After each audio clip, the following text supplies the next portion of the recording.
Samantala, mga napapanahong pamamaraan ng pagsagip sa mga biktima ng lindol isinagawa ng Office of Civil Defense sa Cordillera at ng PMA. Narito ang report ni Jonathan Llanes ng PTV Baguio. Sa pagtatapos ng walong araw ng pagsasanay ng 50 kinatawan ng Baguio City Disaster Risk Reduction and Management Council sa kurusong Collapse Structure Search and Rescue na isinagawa sa Philippine Military Academy na pinangunahan ng Office of the Civil Defense Cordillera, inaasang may kupunan ng handa na rumisponde sa mga biktima ng lindol gaya ng naganap sa lungsod ng Baguio noong July 16, 1990. Ayon kay OCD Cordillera Regional Director Alex Puy, layunin ng kurso na madagdagan ang kaalaman ng mga local responders sa mga international standards na pagsagip sa mga biktima ng lindol. Itong activity na to, this is in partnership with the City Government of Baguio City, World Food Program, and then Philippine Military Academy, and the Office of Civil Defense, of course. Ano yung susunod dito? Magkakaroon tayo ng series of training intended for this alert, collapse, structure search and rescue course. And ang Baguio City magkakaroon ng roll down ng training na ganito intended for the capacity building of barangay responders.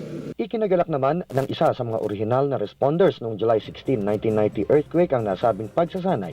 Ayon sa kanya, kumpara noon at ngayon, masasabing napalawig ng pagsasanay ang kanilang kaalaman. So this is only actually a part and parcel of the rescue operations, collapse structure. So marami pang klase ma'am ito. Maybe later on we will have the urban search and rescue trainings also, the water safety training. So maraming klase pa ang dapat namin pagdaanan talaga. Ipinaliwanag ni Bravo ang kanyang mahalagang natutunan sa walong araw na pagsasanay. So number one is the safety of the rescuer.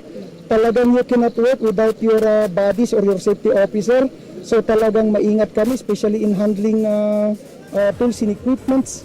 And at the same time, talagang you work as a team. Hindi pwedeng mag-move ng hindi buo yung grupo. We planned, talagang well coordinated yung action namin using all the techniques, the strategies that have been taught to us by our mentors. Idinagdag pa ni Uy na magandang panimula ang pagsasanay na ito na maaaring tularan ng mga nabuong local responders sa iba't ibang panig ng bansa bilang isang pamamaraan sa epektibong pagligtas sa mga biktima ng lindol. Kung titingnan natin, for the past years, nag-i-invest yung mga local government units, lalong-lalo na yung Baguio City. Sabi ko nga noong 1990 kinaya nating mag-responde, kinaya natin yun. How much more ngayon na may training na, may mga equipment pa. At hindi lang ito yung una at huli, sunod-sunod na itong training na to in partnership again with concerned people and agencies. Mula sa lungsod ng Baguio at para sa Telebisyon ng Bayan, Jonathan Llanes.